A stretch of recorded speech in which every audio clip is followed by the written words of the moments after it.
Hello, everyone. Got out you live again from my bedroom.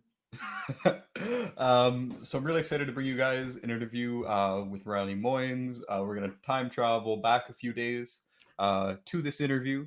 So I'm super excited to bring this to you.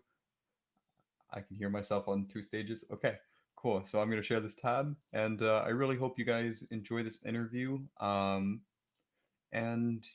yeah, I man, great face, great pause. All right, I'll see you all.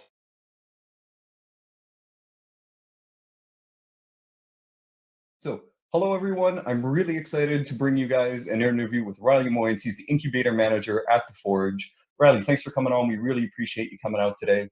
I think the first thing that I want to start off is just, why don't you tell us a little bit about yourself? You got kind of an interesting gig over there. Hey guys. Well, Jeff, thanks for having me. Yeah, I'm the incubator manager at the Forge. I would say it's interesting. I get to work all day with all different types of startups from the early stages all the way up to startups that have, $1 million in revenue. I guess this is a great opportunity to plug the Forge. So thank you for giving me this opportunity, Jeff, as a sponsor of this event. So like I said, we have a number of different, kind of stages that startups can be at in our programming. We've got really early stage. This is something we kind of reserve for student startups. So these are McMaster students that are, looking to get kind of entrepreneurial training. Maybe they have an idea and they're looking to get some training. So, we've got a really perfect program for that. We call that our startup school program that we've been working out the kinks of for the last few years. This year we've got, I think we had about 50 applications for our last running of the program, and so we've actually, just for everybody who's looking to start a company, who's a student, who's maybe kind of feels like they're early stage, who's maybe just trying to look for that entrepreneurial training. We've got another running of this program coming up on January 17th. I'm hoping I'm getting this right. The marketing team's not going to kick me in the head. But on January 17th, we've got another application deadline for our startup school program. So we're really hoping that we can get a lot of, students, Mac students, alumni, whoever's interested really in getting that entrepreneurial training and getting kind of a kickstart for their startup. You should be in this program. Of course, then we have, a competition that we run, a student startup competition that we run. I've been told by the marketing team to let everybody know to be kind of on the lookout for some more information about that.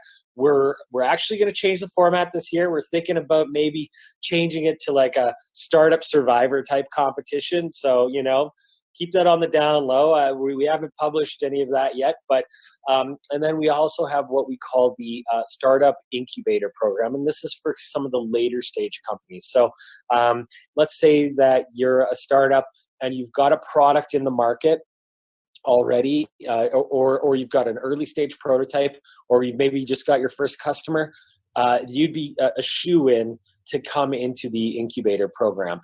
And the companies that we work with are I don't want to use the word tech because I'm not trying to dissuade anybody from applying, but because of our linkages at McMaster, we've got a lot of engineering, a lot of researchers trying to commercialize products. And so, we get a lot of those types of companies, but that doesn't mean that we're not looking for community members, people who are out there who are trying to bring their companies kind of to the next level. One of the things that we are a couple of the things that we are looking for at incubators, and actually this is a pretty standard around the industries, and we're looking for scalability. So it means, an example of a non-scalable business is a dentist's office, a doctor's office, a lawyer's office.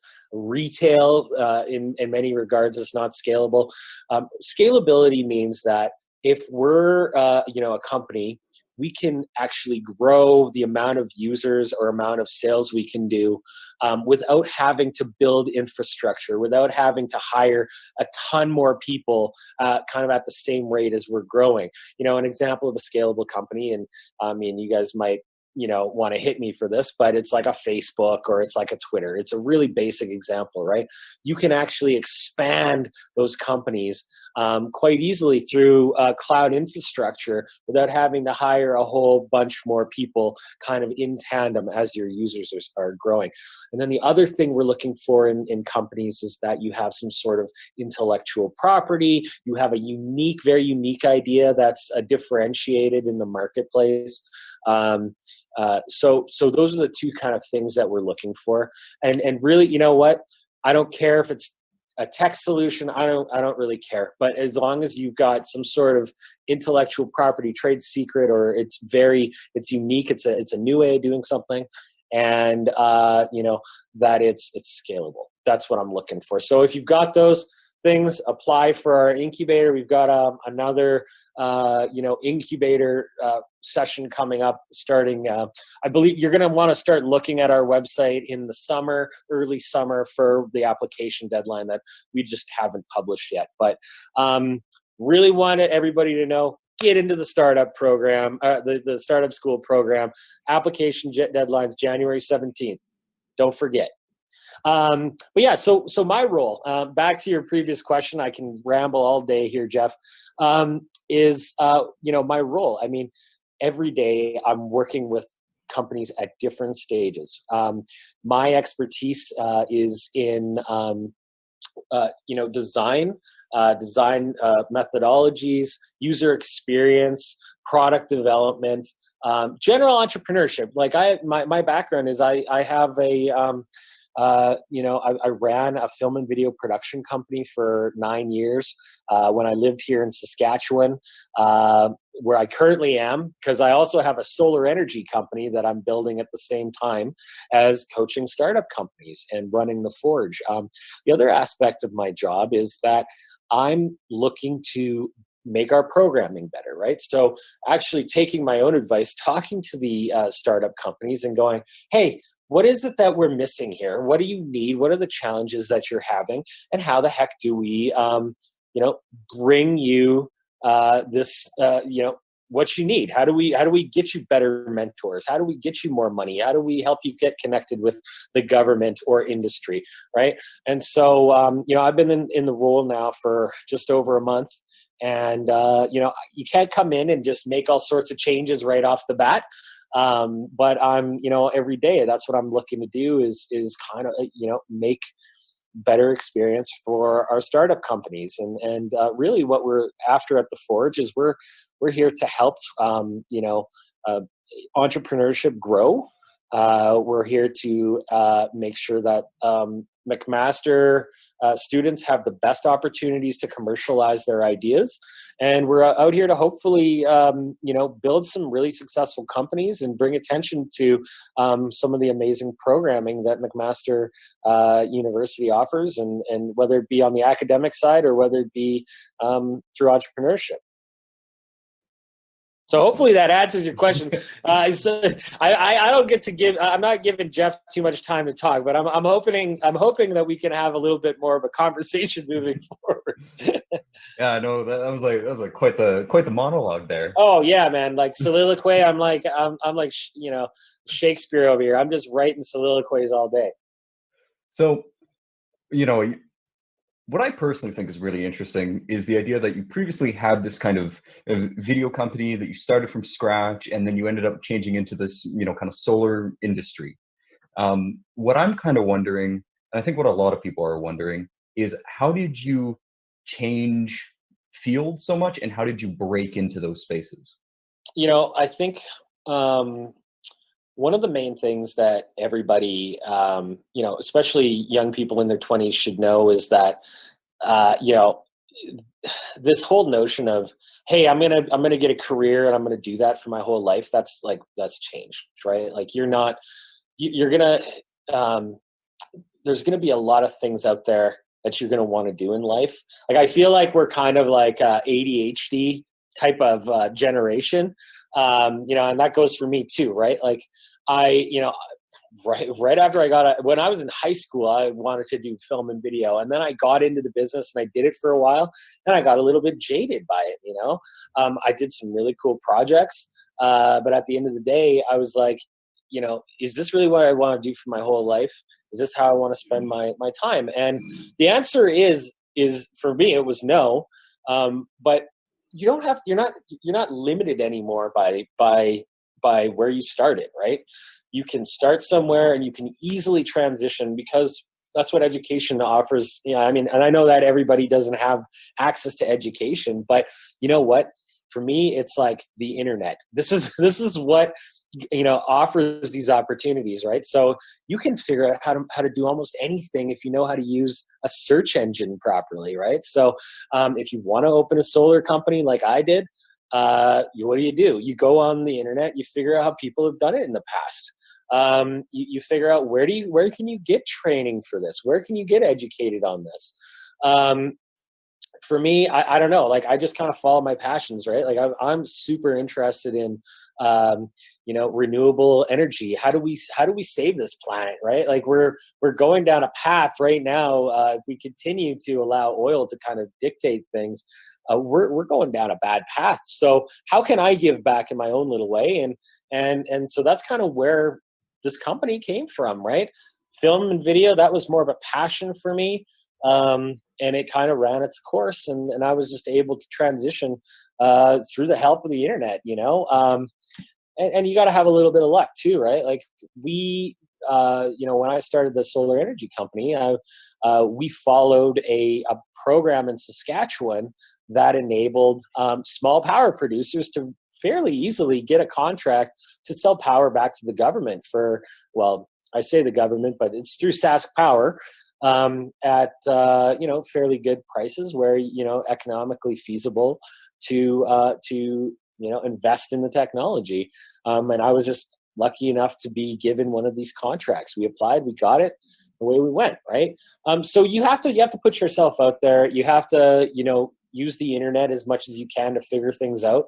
Networking is a big aspect of it. How did I get this job when I came to Hamilton? I mean, forget putting out resumes anymore, okay? It's not about that. People don't look at resumes. There's just a flood of resumes coming through. And quite frankly, how do you write a resume so that it gets past some of that AI technology they have looking for keywords in your resume? It's a nightmare. So if you're a student, if you're trying to find your next big thing, what do?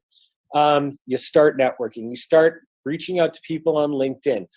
Hey, I noticed that X person who is a friend of mine. Would you mind chatting with me about your job and just tell me a little bit more about it?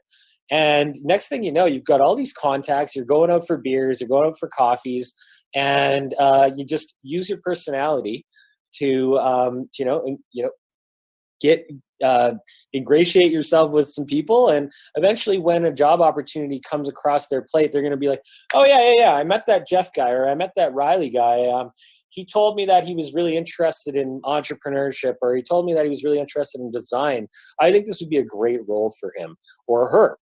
And at the end of the day, they're going to make that recommendation. The best thing that you can utilize if you are looking for a job, if you're looking for your next big thing, is a recommendation from someone else. I hate to say it to you, and it sounds nepotistic, but at the end of the day, and I think I saw the stat somewhere just recently, 80% of jobs are given to people that are networking.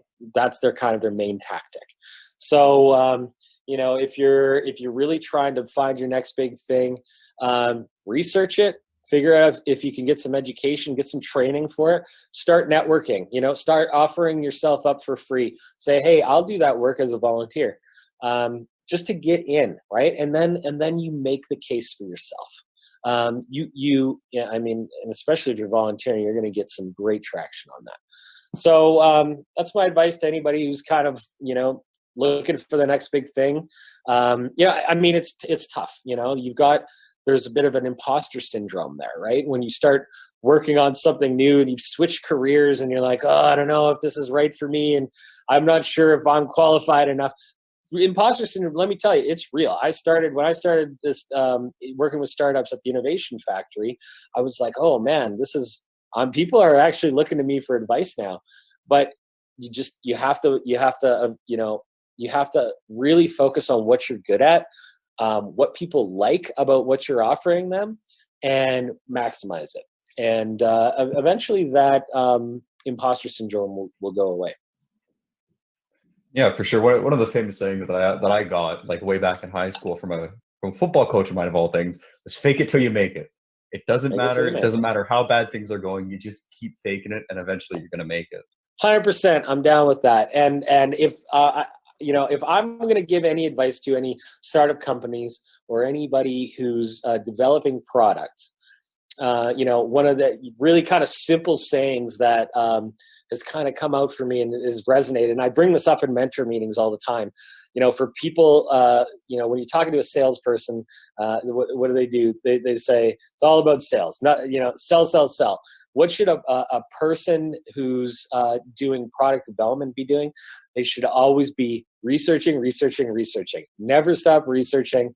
So, hopefully this is a segue into some discussion about design or, startups. But, that's one of the things that these companies that I work with, yeah, of course they should be selling too. But if you're doing product development, make sure that you're always, researching. Yeah, I think kind of the final question I want to have in this little blurb before we sort of move more so to the whole design and talking about how you can kind of take an idea from a concept to something that's tangible. Sure, yeah. We're pretty social people, and there's a lot of people that are kind of out there. They're very, they put themselves out there very easily, but then you get the people that are a little more reserved. So having been at the Forge a little while, you've probably seen a few of these individuals that are a little more reserved. Maybe they don't put themselves out there as much. What is your advice or a strategy that you would present to these people to help them network and help them sort of put themselves out there more, or help them form those connections in some way? Well, interesting question. I think for anybody, I think the best therapy for anybody is exposure therapy, right? Like I hate to bring that up, but I am quite frankly terrified of talking in front of crowds, and now I do it all the time. And I think for me, one of the things that I tried to focus on was that what's throwing me off here, right? And one of the things that was throwing me off was if I don't know my content. Right. So if I forget something while I'm speaking in front of a crowd, it throws me off. So one of the things that I started just trying to remember my content, right? Just spending my time focusing on getting my content down, turning it into more of a story than memorization. So the more I talked about the content of whatever presentation I was doing or workshop I was doing, the better it got ingrained in my head. And I would be able to just get up in front of people and just ramble about the topic. For the people that are, so that exposure therapy and preparation were kind of the keys for me. But for people who kind of are aren't as interested in networking, I think it's networking isn't the best. It's kind of crappy actually. So, know that most of the people out there who are in a networking style situation and they're, let's say you're feeling awkward. Well, these other people are probably feeling awkward too, right? So just find the other person who's feeling awkward, just go strike up a conversation, right? Like, nobody's gonna, think you're dumb, think you're, you don't have anything interesting to say right off the bat. Like it's just a matter of just treating people like human beings.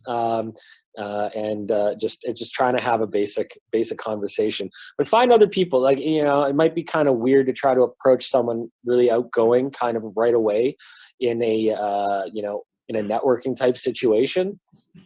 So find someone else who's just kind of standing around, go talk to them, that's what I used to do when I was kind of more of a, frightened, I guess, of networking.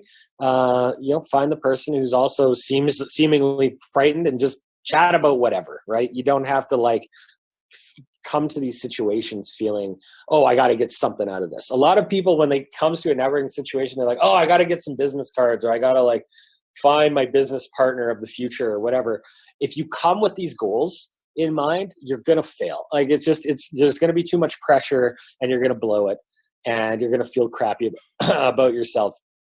Honestly, it's like, excuse me. How do I make myself just have a good time? How do I let my personality come through in these situations, right? That's what I think. Oh, I think I just lost my voice. Man, that's weird.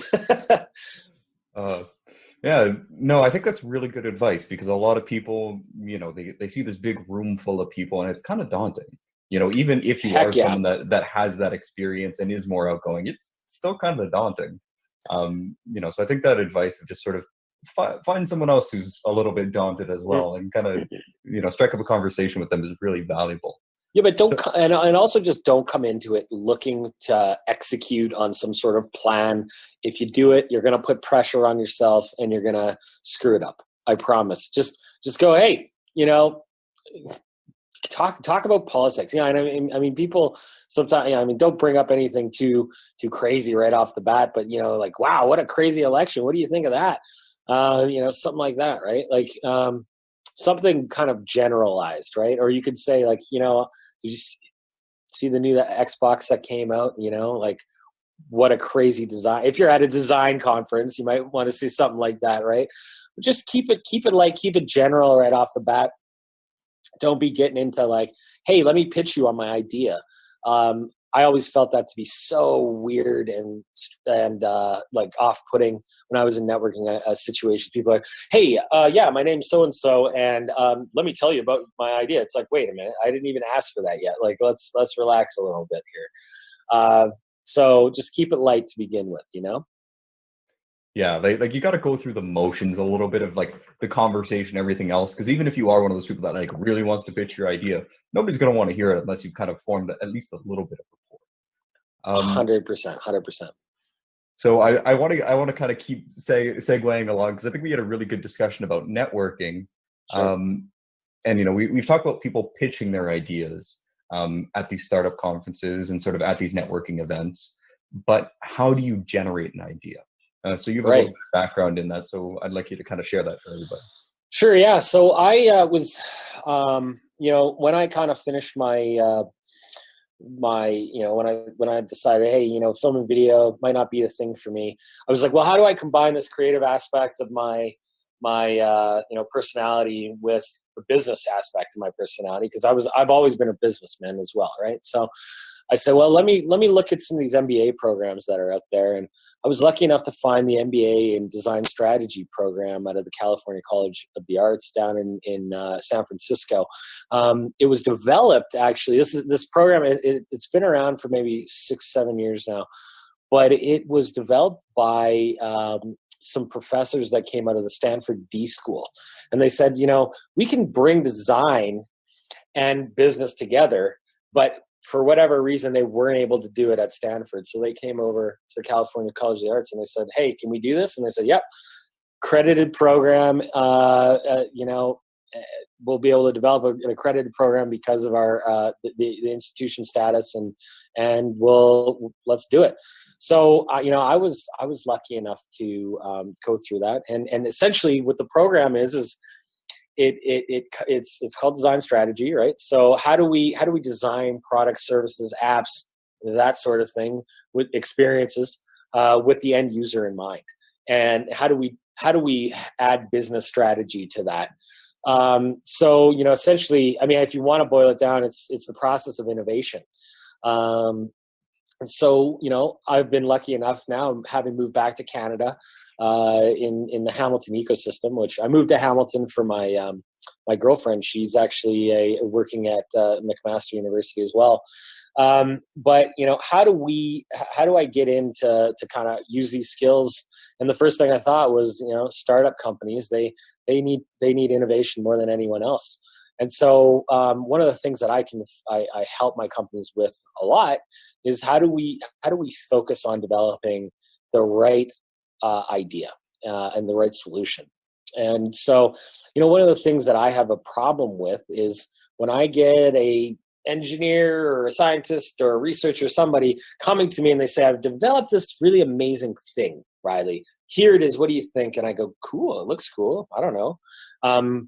What problem does it solve? And a lot of times I'll hear, this is where the pitch falls down, right?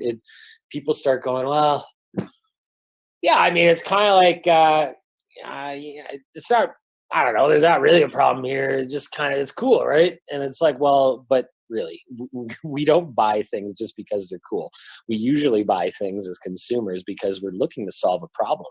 I mean, I crave some sort of entertainment. Therefore, I buy a PlayStation 5. My lips are chapped, so therefore I buy lip chap. Right? I didn't just like the design of this case, therefore I bought it. Right? So, we need to have a problem. And so, what I coach my companies to do is really, if you already have something built, let's step back from that. Let's go back to the core of what problem it is we're trying to solve, and really focus on really digging into that, right? Kind of taking a wide view of the problem and then focusing down on the most potent aspect. So, people probably get really tired of me using the term potency, but when we as consumers buy products, we don't buy products because, product, we have a list of problems and we're trying to scratch problem number 12 off our list. We are trying to go through our list and solve problems with their potency, right? So I have, I've got no shoes. I need to walk around outside. That's going to be if I have to go outside in the next 3 hours, that's going to be one of the most potent problems at the top of my list. And one of the things I'm most likely to buy a product to help me solve. If it's like, if I've got all these other things I got to get through before I get to problem number 12, like, it doesn't make any sense, right? Like, I'm not going to buy a product or service and fork out my hard-earned money for it to solve problem number 12. No, problem number 1, that's what I'm going for. So really what I tell my companies is fall in love with a problem first and foremost, right? Or even a group of people that are in need of a problem or have a problem to be solved. Then investigate that problem very intently, right? So there's some tools that I tell my companies to use. One of them is called journey mapping, and you might be able to throw up some links or something to some of the content on that. Jeff, I don't know if you're going to include any kind of additional content. If not, contact me. I can throw you some links to look at. But if you search journey mapping on Google, you'll be able to find some information. So that's let's just look. It seems really basic, but it's like, let's look at the journey of our target customer from the moment that they had the problem through how they solve it. Let's just look at the journey and figure out where there's real deep pain points, where there's some gains or some happier moments, and how do we take these deep pain points and bring them up so that they're happy moments, and how do we take our happy moments and make them happier, right? That's essentially how we kind of stay wide on the problem. And then when we kind of dig in a little deeper to the problem and decide, okay, we want to focus here, then what we do is we have you build something called a problem statement. And the point, it's a really simple exercise, but what it does is it helps people stay laser beam focused on the problem they're trying to solve. So, some people go through this exercise and then they start developing a product. And they come back to me and I'm like, well, this product isn't really related to the problem you're trying to solve. So let's go back to your problem statement and make sure, because you believe that problem was the most potent one for a reason. So why are you developing a product that's not related to that? And then we do what's called customer discovery work, right? So that's looking at going out into the market, going out into the world, and talking to people just to get their information about, the challenge, the problem. How do you feel about it? How does it make you, how did you solve it before? What were some of the past actions you took to remedy this problem? There's a ton of different questions you can ask unbiasedly, making sure to, even if you have an idea of what you think the solution is, never pitch that right away. Always do your research just on the problem, and then bring that back to your team and start to, break it down. Were we hearing any patterns in the research? Was one person telling us the exact same thing as 3 other people? If so, we likely are getting closer to validating our problem. Once you have a validated problem, you can move on to working on a solution. And basically, this process is the same as the scientific method. I'm sure you're familiar with the scientific method. It's, hypothesize, it's develop a test. What does it mean to have success in this test? What does it mean to fail? What are the metrics? Let's run the test. Let's analyze our results. And if we failed, let's go back to the hypothesis. If our test passed, then we can move on to the next test. It's the exact same thing. And you apply it to business. People's minds explode when they hear this, right? So yeah, hopefully, I know that I kind of rambled there for you a little bit more, but hopefully that explains kind of guys, basically what I want you to take away from this is that there is a process to innovation. It's fairly simple. People's minds explode when they hear about it. People talk about design thinking, user-centered design, this whole thing. It's all can be applied to business, right? And if you want more information on this, let me know. Get in contact with me, email me. These guys can post my email address after the fact, and I can tell you about the process. So, you talked a lot about the different stages of design, but I think the big one that a lot of people have trouble coming up with, and I know this even personally applies to me, is it's that idea generation. It's that first, thing that you want to move forward with. And I know quite a few people, they'll have an idea, they'll do a Google, they'll realize someone else has done it, and then they'll scrap the idea. So how do you recommend that people, come up with that idea and come up with something to stick with? Right. Well, I think it's important to, if you are coming up with an idea, that you are doing research to make sure that your idea hasn't been done before. But there's a number of ways, right? Like you can do a sprint. There's a number of different tools that you can use to kind of expand your brainstorming capabilities. But it really is going to come down to what you found out during your customer research, right? Your research. If you are sticking with an idea, if you are coming up with an idea just in a vacuum, you're going to run into some of these issues where you're going to feel like maybe this idea isn't right. Maybe someone's done this before. If you are sticking with the problem, like I said before, and you come up with an idea and someone's already done it, what I recommend is go figure out this, go do some research on this other product, right? So let me tell you a story. So when I finished my MBA, I did some work for Adobe, and Adobe has, they make all sorts of creative products, digital video, digital photo type products, but they also make what's called a CRM, so a customer relationship management tool. And, kind of blew my mind when I heard that they make this product as well, but they do. And they approached us and they said, well, here, like there's this other product in the market and our customers are actually switching to it. And we don't understand. So they're like, we need you to do some research. So guess what? I went out. It just so happened that this company that I'm not going to mention publishes all of the other companies that use their tool on their website. So I said, great. What am I going to do with this information? So I decided to go to LinkedIn and just kind of build a template type email. And I basically just spammed all of the, I went on LinkedIn and I looked up all the company names and I figured out who at this company would be using this tool. And I emailed all those people, and I think I got maybe a 10% or 7 or 8% return rate on this message. But I offered them a $30 Amazon gift card to speak with me and to actually do a screen share. And so I just asked them a ton of questions, like, what do you like about this? Where does this product fall down? Like when you're, and when they would show me how they were using the software, I'm like, okay, well, why did you click there? What feature do you really like and why? Show me how you use it.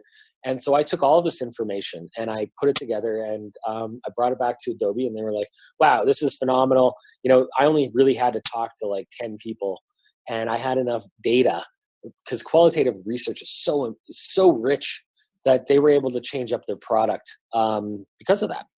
And so, just because there's other existing solutions in the market, if you really believe that there's a deep problem that's worth solving, that has a market there, and just because there's competitors doesn't mean that they're solving the problem the right way or the best way. So go out and figure out, why aren't they solving it the best way or the proper way, and then come back and change your solution to differentiate yourself from the competitor. I don't think that people should just throw ideas away because there's a competitor in the market already. Just because you're not the first to market doesn't mean that you're the worst, right? There's always opportunity there. And, you're going to really figure out how to differentiate yourself if you do the proper research. Awesome. No, I think that's kind of insightful in that, not just throwing an idea out, but sort of following along with it and really actually diving into it to see, I may not be the first one to think of this, but is anyone else actually solving this? I think that's, a very worthwhile approach, and, personally something I'm taking away from this. So I kind of want to continue along in that startup journey, right? So we've talked about, you have an idea. This is how you form an idea. This is how you can kind of validate your idea. So I have this idea. I validated it. Now, one of the questions people get, incubator versus, say, the startup school versus not joining something like that. What is kind of the general view and synopsis on that? Well, I think, you can go back to the data for this answer. I don't know who's familiar with the Startup Genome Project, which was created, I believe it was Harvard or Stanford University. Don't quote me on that. But if you search on Google for the Startup Genome Project, what they did was they analyzed, I think, 4 to 4,000 different startups. And what was it that made these startups succeed? And, this is kind of where genome comes into play. Like, when we're doing research into the human genome, we're looking for the patterns in people's genetic code, looking for, like, why does he have brown hair or gray blonde hair, whatever. That's essentially what they're doing. They're trying to figure out the patterns with these startups. What did you do that made you successful? And what I think it was about 80% of these successful startups had some form of mentorship. So it's very, very, very important to get mentorship. My ego might be a little bit big. Jeff, you don't seem like you have a huge ego. But if you are a person getting into startups, you probably have a little bit of an ego. And one of the things that you have to understand is you got to throw that ego out the door because, you're not going to know everything. And, you might be an expert in science, but you're probably not an expert in business. And so guess what? It's super important for you. If you're gonna find your path quickly, the whole fail fast kind of mantra, you need someone to help you. And so that's why we always recommend getting into some sort of programming. Now, you bring up incubators, accelerators. What is, so if your question is, should I go into an incubator and accelerator? The answer is 100%. Even if it's just for the networking opportunity, right? Or the community. The kind of the next thing is as well, do we go into an incubator? Do we go into an accelerator? What do we take, right? Well, a lot of these incubators and accelerators, they publish on their websites, like, what is the program like, right? What do our programs like? And I think, we were just doing some research. There's, what is it, Creative Destruction Lab, or is it DMZ? They have a program called, at DMZ, which is linked with Ryerson, they have a program called the Sandbox, which is kind of for their earlier stage companies. At the Forge, we have Startup School, which is, for our earlier stage, very, very early stage companies, right? And it's almost like a entrepreneurship 101. So I think for anybody who's, smart enough to know that they should get some sort of mentorship, do the research, right? Go on the websites of all of these incubators or accelerators and figure out, hey, what is it that they offer? What stage do I need to be in, and how do I apply? And actually, we're going to be putting in a new marketing campaign coming up for our student pitch competition, where we're actually going to tell you how the heck, what are we looking for in an application? Because sometimes that's a bit of a black box, right? But I want to point to one other thing, and I want to point back to the Regional Innovation Center system. Okay, this is a system that's paid for by the Ontario Centers of Excellence, which is linked with the Ontario government. And the purpose of it is to help startups who are at all stages. And I came over from the Regional Innovation Center in Hamilton, which is called the Innovation Factory. And there's a bunch of them around. People are probably more familiar with Communitech, which is in Waterloo, or Mars, which is in Toronto. These organizations are there to help everyone, not just dependent on stage, right? So they'll have programs for all stages. And they're very, the application is very easy usually, right? Like, the idea is not to turn innovators away. That's why it's paid for by the government. You do have to have scalability and intellectual property of some sort, but in terms of revenue, you don't need any money to come in through your door in order to talk to someone like myself. This is something that the Ontario government has done a really great job of. And so, to kind of summarize and answer, hopefully answer your question, should you get mentorship? 100% yes. Okay. It's built into being a successful startup. And who do I go with? Do your research, right? And take advantage of the resources that are already there, like the regional innovation centers. We're all very helpful. We're all connected. If we're not the right one for you, if we don't specialize in the exact right sector for you, someone else is going to help you out in Ontario and in the ecosystem. Awesome. Yeah, no, there's so much stuff, like even just researching about the startups and, and trying to invite you guys out to this event. Like, there's just so many different opportunities. And I think, as a student, right, or as someone looking to sort of break into the startup space, it's really nice to just see all this variety. A little overwhelming sometimes, but you can be part of more than one accelerator.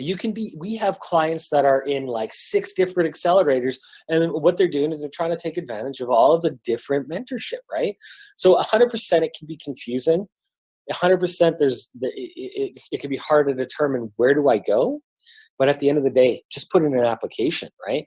And you'll get to meet with someone, and they'll point you in the right direction, and take advantage of these resources because they're free. In a lot of countries around the world, these resources are not free, right? We don't take any equity. Like, there's not many accelerators in Canada that their sole goal is to take equity. Most of them have some sort of public funding or private funding, and they're altruistic, right? So just put yourself out there to get in touch with some of these places. So I've got my idea. I've defined my idea. I've joined an accelerator, and now I'm in my accelerator and I'm working. You've been at the Forge for about a month, but you've kind of been in the startup space a while. What are 3 things you love to see a startup do? And then what are 3 things you just kind of shake your head at when you see a startup doing them? I've already pointed to this in some of my previous comments, but number 1, validate. Number 2, start thinking about sales right away, right?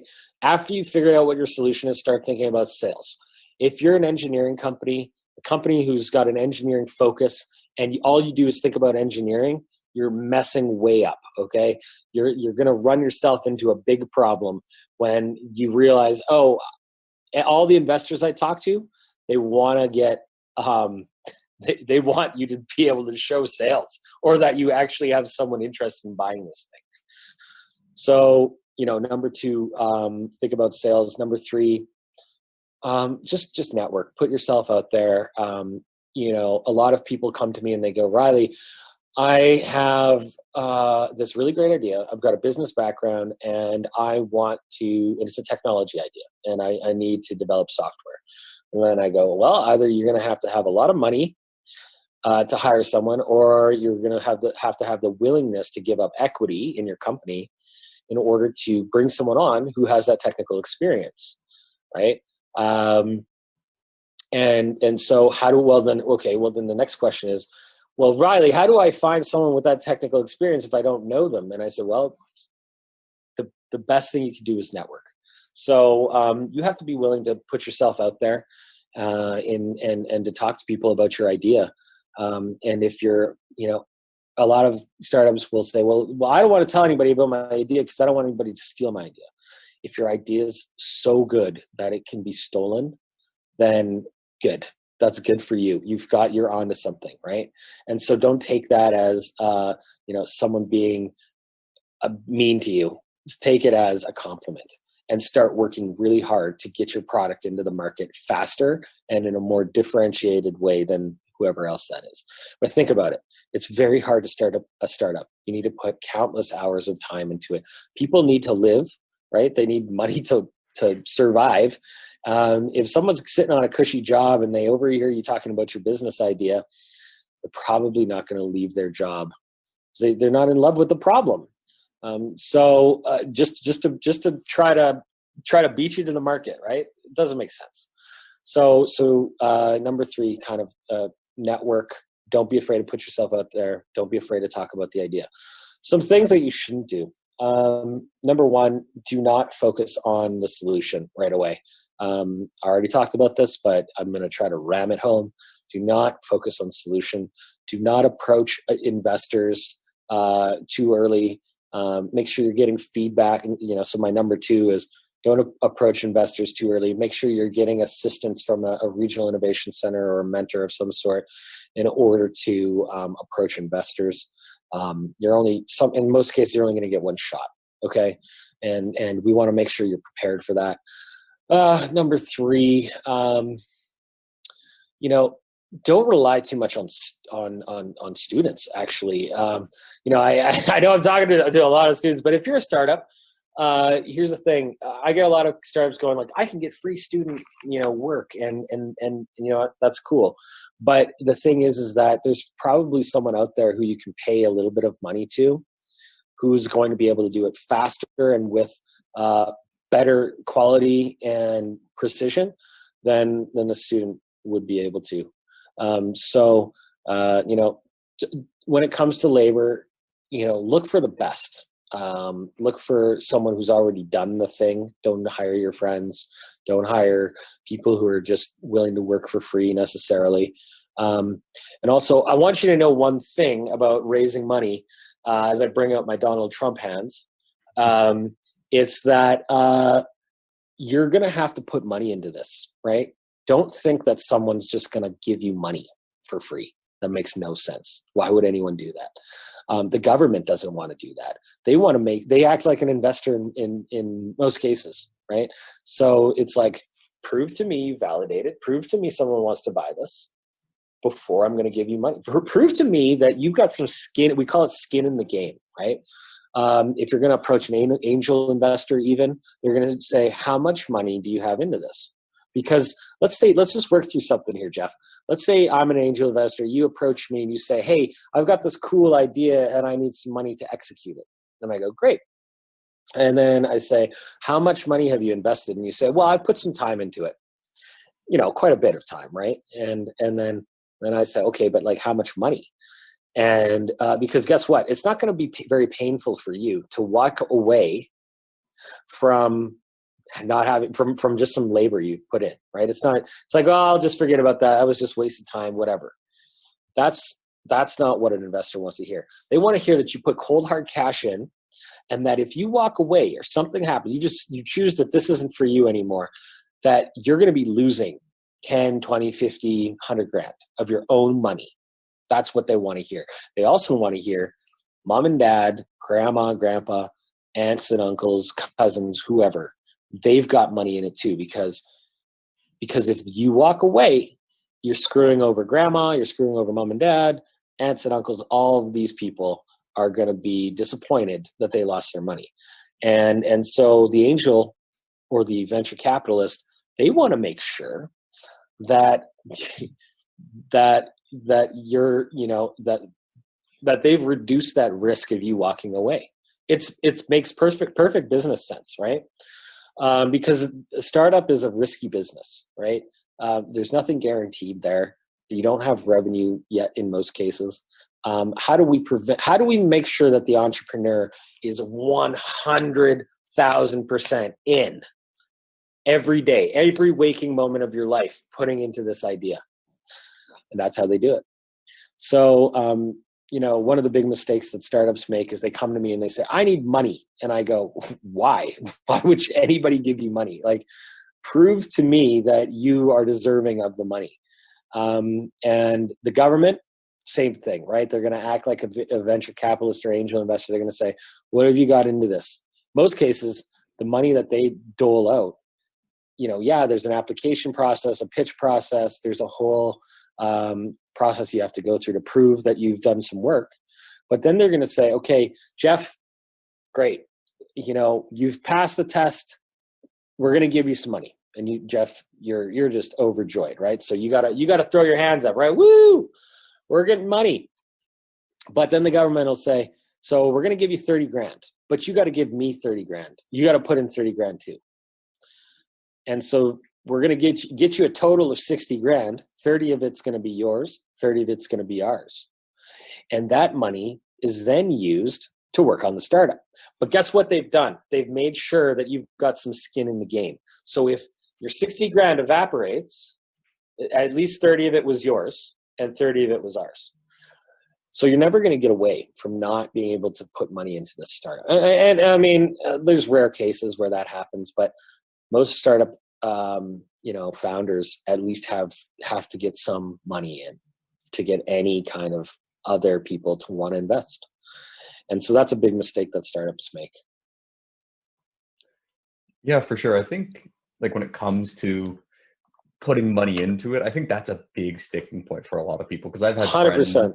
friends that have like been in the startup game, and then it's like you start filing for patents and you start filing for copyright, and so suddenly the cost just kind of balloons. I want to touch on something you just said, which I think is interesting. They want to file patents. They want to file copyrights. Why? Have you thought about your IP strategy yet? Does it make sense to file a patent? Because guess what? The patent is only as good as whether or not you have the resources to actually follow through with taking someone to court if they're stealing your idea, right? If you want to file a patent, what happens if and you do, right? Costs you 10 grand, sometimes 20 grand in Canada. If you're going to file an international patent, there isn't any international patent, but if you want to file in a whole bunch of different countries, it's going to cost you money to file a patent, to service the patent, to every time you file something in a new country, you have to translate it. It's a nightmare, right? So does it make sense for us to spend more money to try to be first to market, knowing that someone's going to copy us, use our money for that rather than filing a patent on something that has an unproven market? This is something you have to take into consideration, right? So, and then let's say I file a patent in Canada, right? I got my patent, spent my 10 grand. Ouch, that hurt. That was a lot of money. I'm a student, right? Let's say I file a patent. Jeff, you come and you're like, boom, I'm stealing that idea. It's a good idea. Screw you. I don't care about your patent, whatever. I'm going to be the first to market, or I'm going to get more of the chunk of that market. And then I'm over here pissed off and I go, guess what, Jeff? I've got the patent. right? And you say, take me to court. Because guess what? In Canada and the US, it's up to the person who filed the patent to prove to the court that it was really their idea. And guess how much money that costs on lawyers? Could be hundreds of thousands of dollars, maybe $1 million. And then, Jeff, I don't know if you're sitting on a pile of cash over there, my guy, but like, if they find in favor of me, which they likely will because I have the patent, am I going to be able to suck any money out of you? Because you're just a student and you don't have any money, right? If I can't get anything from you, does it make sense for me to file a patent or to take you to court? Probably not, right? So there's a whole bunch of stuff that goes into to filing, and copywriting is not overly expensive. You can copyright something, but you can always change your branding too, right? If you talk to an investors, like that's normally the first thing they want to change next to the CEO, right? Like, I don't, I like your idea. This is a cool startup, but you're not the guy. You're not the guy to run this. So boom, you're out. See you later. And also, we're changing the name of that startup. We're going to change that. So, what's the point, right? Your efforts, your money, everything should be focused on validating your problem, validating your solution, then trying to get some sales, generate sales, 100%. Once you start generating sales, that's the validation you're going to need to go get more money, to go to a venture capitalist, that's what the point of a Kickstarter is, right? I launched my Kickstarter. It's more to generate the validation. So I put my my sweet phone. I've developed this new phone. It's beautiful, and I say, here's my sweet video about it. Here's what it does, and here's what you get if you're an early bird, whatever. And then I get a whole bunch of money. And guess what I can do with that? I can then take that money and I can say, I need to build this device. And look, I already had 10,000 people commit to buying it. They gave me their money. They committed with their money. That's the best form of validation you can get. And then you take that to an investor and they'll say, boom, here's a check. Go make your thing, right?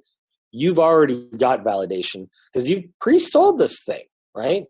That's why it's a lot of people get very tied up in Kickstarters, but also Kickstarter can severely fail. So you have to be very strategic with your Kickstarter. Like I have a company that, they spent $100,000 to make $300,000. So they netted $200,000, but they didn't see it as that investment in running the Kickstarter, the $100,000. They didn't see that as, wasted money. What they saw that is money that they had to spend to get the validation necessary to take their product to the next level and be able to get investment. So I know that was kind of rambling as well, but on lots of different topics in there. Oh, tons of different stuff. I think we'll probably get to the wrap up. We've been going on an hour and yeah. Do you have a real pressing question that you're like, I need you to answer this, Riley?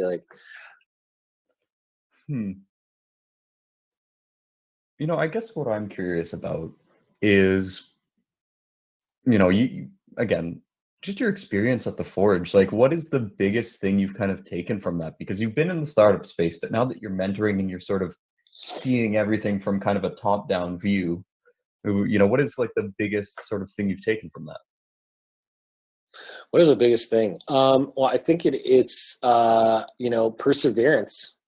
If I'm going to look at any kind of startup that has had success, yeah, they have to have a good problem, good solution, some sort of market validation. But the main thing is perseverance. I can tell you in, the first 15 minutes of meeting someone, whether or not they've got the right stuff to be a startup founder. You need to be in it to win it. You need to be willing to give up your beer nights with your friends. You need to be willing to give up your weekends and, time with your kids, quite frankly. I hate to say it. I know making people choose between their kids and their family is kind of rough, but I hate to say it. It's sometimes is the way it is, My dad, he's a denturist. He's got 3 denture clinics. And when I was little, mom and dad, they didn't have a whole lot of money because they were trying to scramble to figure out this new business that they were in. And guess what? He worked on the weekends sometimes. He worked at night sometimes. And so, my mom spent a lot of time with me growing up. And that was cool. I have a great relationship with my dad. My dad and I were, he's working on the solar project with me. It's not like it's damaged me or something, right? People shouldn't be afraid that it's going to damage you're going to damage your kid's relationship or something like that because you're away. You shouldn't feel bad about it. You're trying to take your startup to the next level. So sometimes there's a choice that has to be made. And one of the things that I love to do is listen to a podcast called How I Built This. It's on NPR. It's by a guy named Guy Raz, and he interviews all sorts of fantastic founders who have had to persevere and literally lose relationships in some cases in order to take their startup to the next level. And so for any kind of startup founder who's budding out there, make sure you check out this podcast. It's going to energize you. But remember, it's all about, perseverance. It's all about, if you get knocked down, get back up. And so I don't know, hopefully that's a good ender for you. Good little last kind of message there. But yeah, I appreciate you having me on here, Jeff, and for allowing the Forge to be part of the Designathon. That's what we're calling it, right? The Designathon. Yeah, the UI UX Designathon. There we are. Good stuff. I didn't want to get that wrong. But yeah, appreciate you having me on. And if you are a startup or an early stage company, or even a person who's looking to get into entrepreneurship, and you've got a problem you're looking to solve, January 17th, the Forge's startup school admission deadline. Go to our website. You guys will post it, and or search for us on Google, theforge.mcmaster.ca, and apply, and we'll likely be able to help you out. Awesome. Yeah.